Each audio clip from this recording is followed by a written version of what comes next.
Menurut Yusuf Qaradawi, orang-orang yang imannya bagus akan mengeluarkan orang yang punya kasih sayang yang sangat mendalam. Jangan lupa like, subscribe, dan bunyikan loncengnya dan komen. Alhamdulillahirabbil alamin wal aqibatu lil muttaqin wa la udwana illa 'alal zalimin. Ya Fattah ya Alim iftah lana futuhal arifin.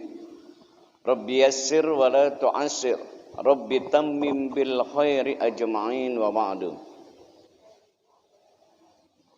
Bapak Ibu hadirin, kaum muslimin, jamaah salat subuh yang dirahmati Allah, yang diampuni Allah, yang diberkati Allah, yang wafatnya nanti husnul khotimah, yang dimudahkan segala urusan alam kuburnya, amin. Yang dimudahkan segala urusan hisabnya, amin. Nyembrang siratnya kalbarki seperti kilat, amin. Kemudian dimasukkan Allah ke dalam surganya, amin ya rabbal alamin. Salawat dan salam semoga senantiasa tercurahkan kepada junjungan kita Nabi besar Muhammad sallallahu wasallim alaihi. Hadirin jamaah salat subuh yang kami muliakan, kita kemarin sudah membicarakan tentang buah keimanan. Buah keimanan itu akan menimbulkan rasa kasih sayang yang luar biasa, baik itu kepada makhluk, terutama kepada Sang Khalik. Makhluk itu ada yang namanya binatang, ada namanya tumbuh-tumbuhan, ada juga yang nama manusia. Jadi segala ciptaan Allah itu namanya makhluk. Sementara adalah Allah Khalik, Sang Pencipta.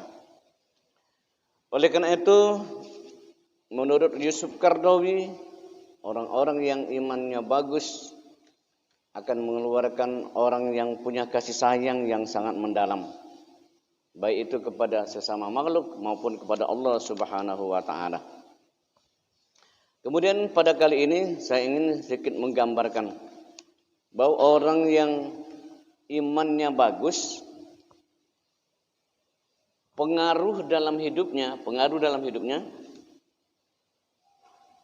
dia akan kasih sayang terhadap masyarakat, terutama masyarakat Islam, sangat kasih sayang. Bagaimana para sahabat Rasul menampakkan kasih sayangnya? Kalau kita lihat bagaimana cintanya dengan akhirat, cintanya dengan Islam, Abu Bakar Siddiq, Umar ibn Khattab, Utsman ibn Affan, Ali bin Abi Thalib. Mereka sanggup menghabiskan hartanya untuk Allah dan Rasulnya.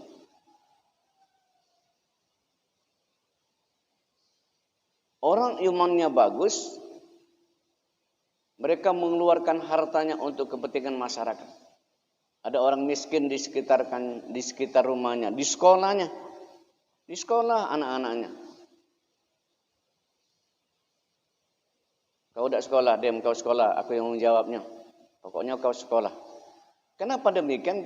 Karena rasa cinta, rasa iman yang kuat di hatinya membuat kecintaannya kepada Allah melebihi kecintaannya kepada apapun. Dia bukan berarti tidak guna harta, tapi hartanya itu karena imannya bagus digunakannya untuk kemaslahatan masyarakat. Apalagi terlihat masjid ini belum selesai bangunan menaranya. Ngapa menara itu lambatnya? Itu kurang duit sekitar 50 juta. Dan ambil bidung 50 juta. Pokoknya harus selesai. Itu orang yang beriman. Tidak mikir dia kalau soal akhirat. Tapi kalau soal dunia dia berpikir. Tapi kalau soal akhirat mereka tidak berpikir. Menginfakkan sebagian hartanya di jalan Allah Subhanahu wa taala. Kalau ada anak yatim di sekitar rumahnya, wah, bangga dia. Jadi orang-orang kaya itu yang imannya bagus, dia bangga bersahabat dengan orang miskin. Jadi pengawal Rasul itu orang miskin semuanya, yatim piatu. Nah, orang yang imannya bagus juga akan seperti itu. Kalau nak dia angkat anak ke rumah kita, kalau penuh, kita jadikan anak asuh. Pokoknya ngobongan RTT, di RT ini, segala anak yatim yang orang tuanya tidak ada, yang nyekolahnya aku. Pokoknya setiap bulan asal jelas baik. Mana caranya, aku yang nyekolahkan. Jangan sampai ada anak-anak yatim yang terlantar. Waduh, Allahu Akbar. Itu buah iman. Jadi buah iman itu akan menimbulkan cinta kasih sesama masyarakat.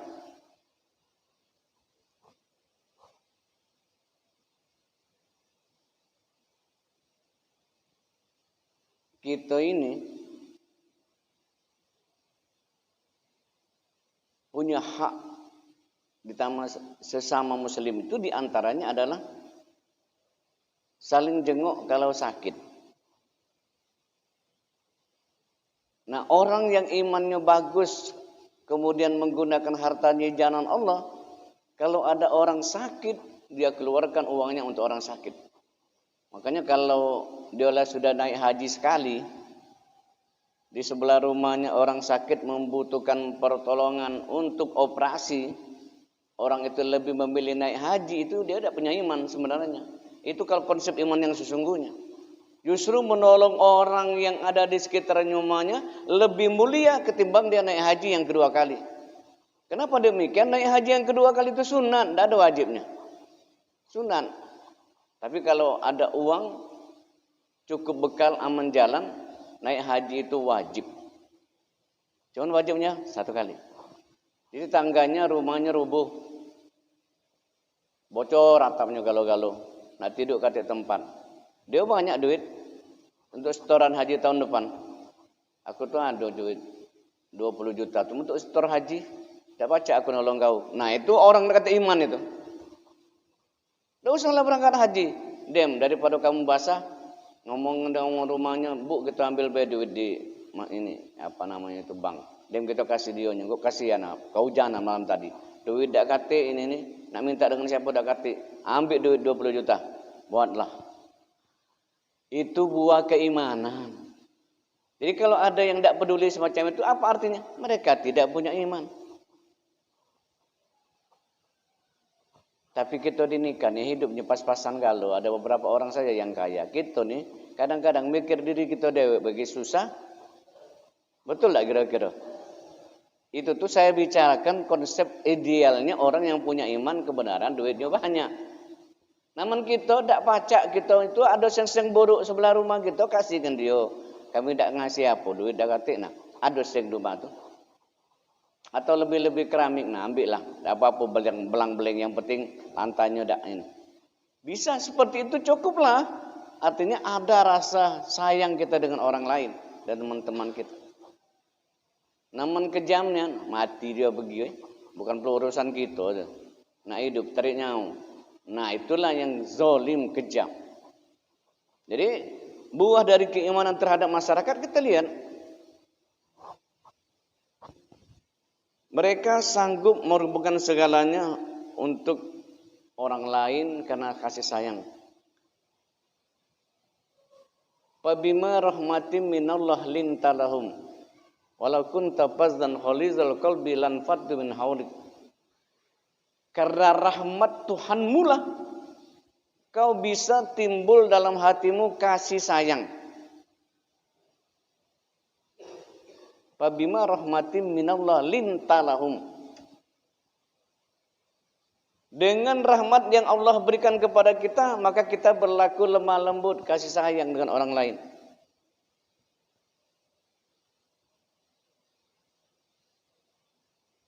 Walau kunta fazzan khalizal qalbi lan faddu min haudik. Kalau kita kasar, maka orang akan berpaling dari kita. Jangankan orang lain, man kita kasar dengan anak kita benci dengan kita. Man kita punya ayah dengan ibu, mbaknya selalu kasar, anaknya pasti lari dengan ibunya. Ibunya kasar juga, anak kita lari ke neneknya. Neneknya kasar juga, anak kita lari ke narkoba, lari ke perjalanan malam-malam hari, lari temannya yang dapat tempat dia mencurahkan isi hati. Jangan salah kalau anak kita nakal.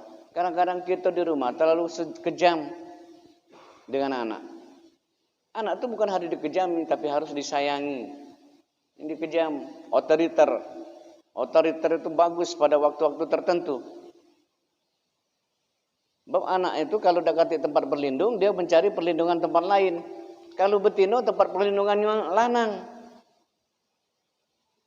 Lanang juga kadang-kadang kurang ajar, mengambil kesempatan dalam kesempitan. Betinonya curhat dengan lanang, lanangnya ngambil kesempatan. Nah, kalau baca anak-anak kita itu kalau dia curhat dengan ayah dan ibunya. Sini nak ngapo, ada keluhan apa? Ada keluhan apa nak sini. Itu. Aku tuh Bu ada senang dengan lanang. Nah, ini anak betino jangan. Jangan kapan dia bercerita itu kita mulai kecil kau ni kekanjian kau ni. Ujungnya dia nak cerita dengan siapa? Masalah dia pribadi itu. Coba ibunya nampung. Ngapo nak? Dia itu ya Bu baru kenal dengan aku jenguk kau dengan cewek lain. Oh kalau lanang model itu nak biasanya tidak setia. Nah kalau yang itu boleh nak ada usaha. Kau kan boleh kenal lanang, tapi kalau lanang model itu biasanya tidak setia. Jangan nak kau sakit hati. Jangan nak ya. Apalagi anak ibu yang cantik ini masih sekolah. Ya sayang ya. Ini dia kadang-kadang mandi dusun tuh marah anaknya. Awak kecil kau ni kajian. Masih bau kencur bae kau ni. Lah. Sekarang tuh bukan masalah kencur bau kencurnya. Budak tuh lah kenal lebih modern dari apa yang kita bayangkan.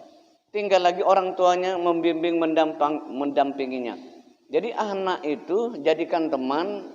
Jadi solusi apapun yang ada padanya itu diminta dengan ayah dan ibunya. Dia tidak meminta dengan orang lain. Nah, ngapa sering terjadi hal-hal yang tidak bagus, tidak enak, tidak baik? Karena anak-anak kalau ada masalah tidak pacak curhat dengan ayahnya. Sebab ayahnya nak marah baik, tidak bisa curhat dengan ibunya. Ibunya nak marah saja. Nah, betul tak kira-kira bapak ibu? Mak itu yang terjadi. Jadikanlah orang kita ini tempat curhat anak-anak kita. Jadi pabima rahmatin minallah lintalahum. Jadi kita tuh harus berlaku lemah lembut. Cuman itu karena rahmat Allah. Walau kunta fazdan khalizal qalbi lan faddu min haulik. Siapa baik kalau kita kasar, wong berpaling dari kita.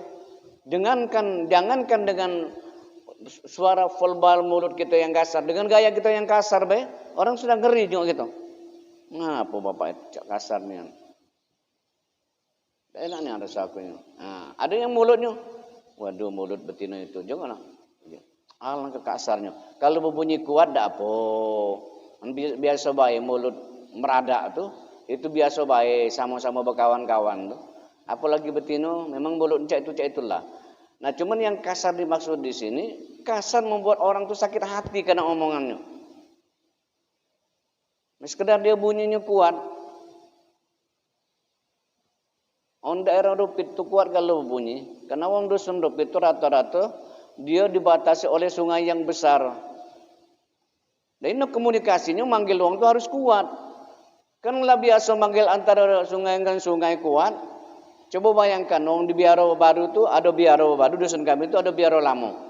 Orang Biaro Lamo di seberang situ ada cak 100 meter. Orang Biaro Baru cak itu lama keknya. Terjengok kawan di seberang situ.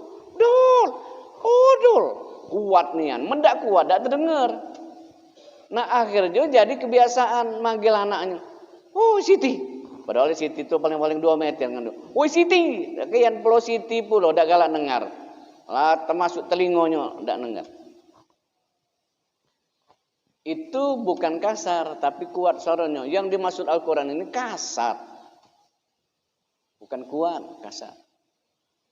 Jadi kita harus berlaku lemah lembut. Fabima rahmatin minallah lintalahum walau kunta fazzan khalizal qalbi lan faddu min hawlik fa'fu anhum. Seandainya ada sesuatu yang terjadi di antara kita sesama masyarakat, hal yang kurang mengenakan, fa'fu anhum, maafkan mereka. Agak nyakit hati dia tuh, maafkan mereka. Makanya kita harus membuka peluang memaafkan sebesar-besarnya. Sakit hati nih rasanya. Ini tahu-tahu dah itu. Nah, itu sakit hati gitu. Cuman waktu itu cepat-cepat meredamkan hati kita untuk memaafkan. Fa'fu anhum wastaghfir lahum. Dan mohon ampunlah kepada mereka. Mohon ampunlah mereka itu kepada Allah. Wah, ya Allah, wong itu. Biarlah tak apa-apa. Maafkan. Ya Allah, tolong buka hatinya untuk bisa bicara lembut ya Allah. Mintalah buka hatinya untuk bisa bersikap lembut ya Allah. Mintalah hatinya untuk bisa memaafkan orang lain ya Allah. Mintakan hatinya ya Allah, jangan menjadi orang yang pelit ya Allah. Fastaghfir lahum. Man kita dah sehingga ada orang matilah kau. Ingat tak dulu kau itu aku. Nah, itulah gawe kita. Kalau dia ada masalah senangnya. Nah, masin mulut aku nih. Cacam ya Allah. Asin mulut dia. Artinya itu becak mulut lidah, sepait lidah. Apaan kata dia itu biasanya terjadi. Nama asin mulut dia. Tidak seperti itu. Kalau ada temanmu yang salah, yang khilaf, fa'fu anhum, maafkan mereka. Kemudian dalam ayat berikutnya, fastaghfir lahum, maka minta ampunilah dia. Kalau dia kasar, doakan agar dia berlaku lemah lembut. Kalau dia pelit, doakan dia agar menjadi dermawan. Kalau dia tidak negur kita, doakan agar negur kita. Aku teringat nih waktu dulu aku masih muda. Wong tu jahat dengan kita. Tapi kita baik dengan wong. Apa kata wong ngomong kita? Kau ni bodoh. Mana aku, wong jahat dengan aku. Sorry baik, aku nak baik dengan dia. Maaf katanya. Bukannya aku ni hidup dengan dia. Tidak mak itu kalau ajaran agama. Kalau ada yang salah dengan kita, maafkan mereka. Doakan mereka. Karena pada hakikatnya dalam ayat lain Allah menjelaskan wa ahsin kama ahsanallahu ilaik. Hendaklah kamu berbuat baik. Dan kebaikan yang kamu lakukan itu bukan untuk membalas orang lain berbuat baik dengan kita. Tapi kita berbuat baik itu karena Allah banyak berbuat baik dengan kita. Itu kata kuncinya. Jadi orang mau jahat dengan kita silakan, kita tetap baik. Orang benci dengan kita tetap baik. Dalam artian orang tu benci dengan kita cak idak baik. Kapan bertemu? Oh dari mana tantenya? Dia tu kan masih marah dengan kita. Di pasar. Biarlah. Ini pertama agak kasar. Besok-besok apa dari pasar tantenya? Iya. Mulai melembut dikit, terus tegur-tegur. Ini dah mana ibu-ibu di dusun kami itu, di sini dah. Kapan yang tak galak negur, dia dedak pulo. Dia tak negur aku, kudak pulo. Mugola bu bini bertangkup, aku tak akan negur dia. Alangkah hebat-hebatnya. Aku tak makan untuk dengan dia. Apa perasaan dia? Tak mak itu. Orang-orang yang imannya bagus, kata Yusuf Qaradawi, akan menimbulkan kasih sayang di tengah-tengah masyarakat. Ingat saya bacakan tadi, fa'fu anhum, maafkan mereka. Fastaghfir lahum. Kemudian berdoalah kepada Allah agar mereka diampuni. Kalau itu Islam ini dikembangkan oleh Rasul dengan kasih sayang. Ada yang cerita pernah disampaikan ada orang Yahudi buta. Buto Yahudi itu kurus, jelek pula. Kasihan Rasul nyengoknya ndak makan, kata yang ngasih makan. Oleh Rasul kasihnya makan tiap hari, lembur katanya. Dia tuh sangat benci dengan Nabi Muhammad. Walaupun dia buta, tak pernah nyangka Nabi itu, dia benci. Benci dengan Muhammad yang mengaku menjadi Rasul itu. Oh katanya, ngapa? Itu mempecah belahkan umat katanya. Merongrong umat agar pecah belah. Kemudian Muhammad itu katanya sudah menodai kemuliaan orang tua nenek-nenek katanya. Nenek-nenek itu maksudnya orang-orang Yahudi Nasrani. Gara-gara Islam akhirnya pecah, ada Islam deh. Oh iya. Terus Nabi Muhammad ngasih dia makan, walaupun dia ngato Nabi Sekendak dia perut nyobain ngomong Nabi itu kurang ajar lah. Tukang sihir lah. Tapi Nabi terus menyuapnya. Setiap hari jam makan dia datang nyuapnya. Pada suatu hari,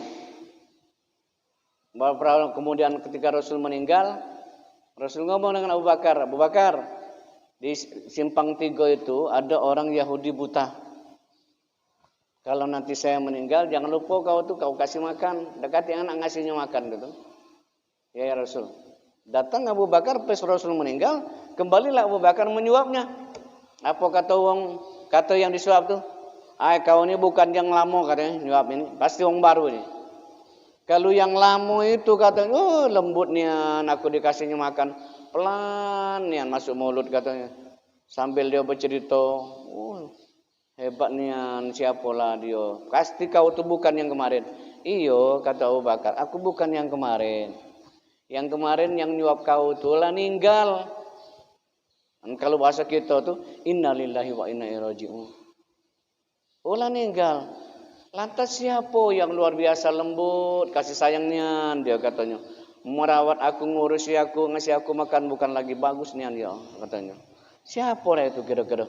Itulah yang kau benci tiap hari kau ngomong dia ahli sihir segala macam, tukang segala macam.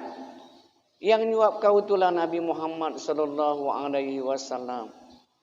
Tadi ya mau Yahudi itu ya, kalau itu benar dia Nabi Muhammad, dia benar Nabi dari Allah katanya. Aku saksikanlah, wahai Abu Bakar, aku masuk Islam katanya. Asyhadu alla ilaha illallah wa asyhadu anna Muhammadar Rasulullah.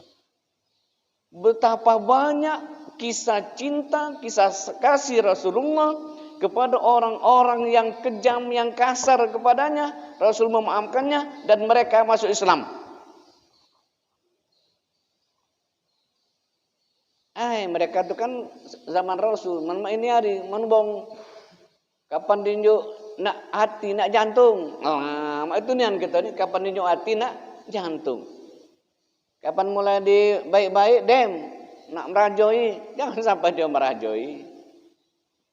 Nah, saya ulangi lagi, orang yang imannya bagus akan menimbulkan buah kasih sayang di antara sesama masyarakat. Kita inilah bagus nih kan, saling bantu membantu. Kapan ada perhelatan, saling tolong menolong. Cuman aku makanya kapan ada sambutan mewakili keluarga, pembentukan panitia, aku selalu nyelipnya. Yang namanya sedekah ini ada kelemahannya. Jangan nak saling upat. Ini kapo bae yang ndak bagus di tempat orang sedekah tu diupat galo.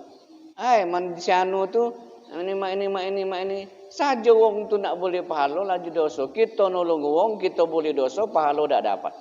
Nikmati sajalah, setiap orang beda-beda perilakunya.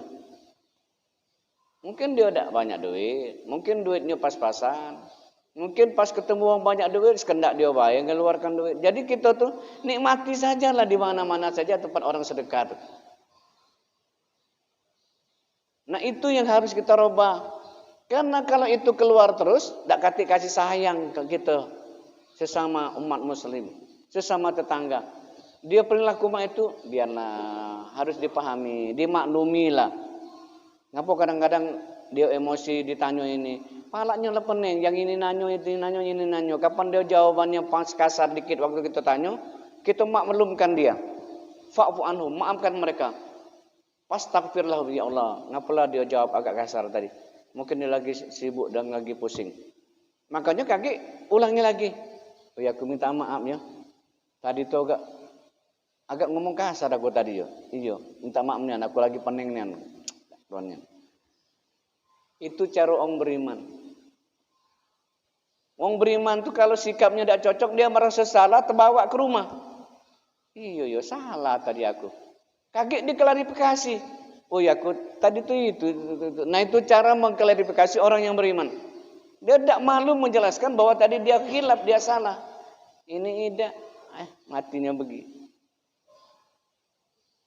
Tidak perlu nak bertatuan itu, matinya begitu. Ada pelaman ngurus wong. Tidak mah itu sesama muslim. Jadi mari kita kasih sayang di antara kita dengan bagus, saling bantu membantu, saling tolong menolong. Kalau ada hal yang baik, tolong menolong. Kalau ada teman-teman sahabat kita yang kena musibah, bersama-samalah kita. Karena inilah buah iman sesungguhnya. Peduli dengan tetangga. Makanya dalam hadis Rasul, la yu'minu ahadakum hatta yuhibba li akhihi ma yuhibbu li nafsi. Tidak beriman salah seorang kamu kalau tidak mencintai saudaranya sama mencintai dirinya sendiri. Jadi orang yang beriman itu sayang terhadap temannya, sahabatnya, tetangganya, keluarganya.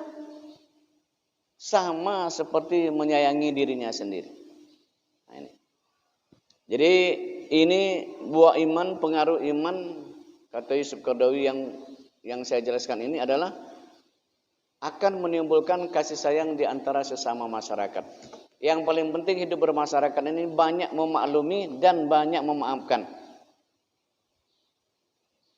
Kita mulai terpikir, emang banyak kita yang maklum memaafkan. Sementara orang tidak pernah memaklumi kita, tidak pernah memaafkan kita. Nah orang yang tidak beriman, kata kau ini. Karena orang-orang beriman itu seperti itu. Memaafkan, menyadari, memaklumi.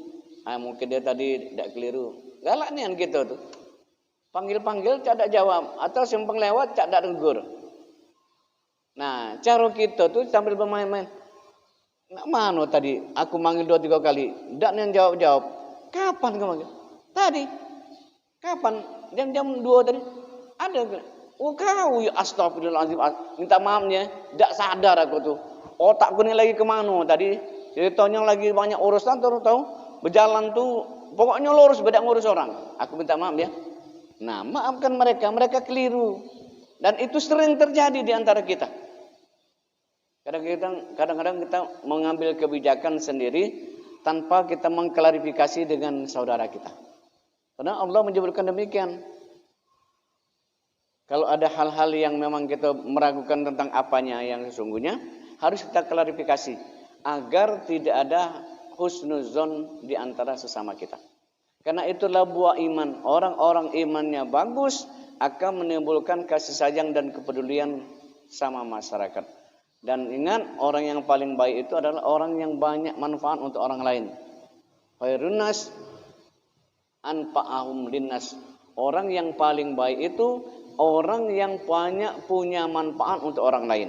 Nah ini pada kesempatan pagi ini, saya rasa ini sajalah dulu yang saya jelaskan tentang pengaruh dari buah iman akan menimbulkan kasih sayang di antara sesama masyarakat, terutama sesama masyarakat muslim. Jadi kita kalau yang misalnya kejadian saya terlepas, saya tuh menganalisa misalnya di situ kejadiannya. Saya tuh sedih kalau melihat perilaku yang misalnya ada Allah berikan ujian yang berat.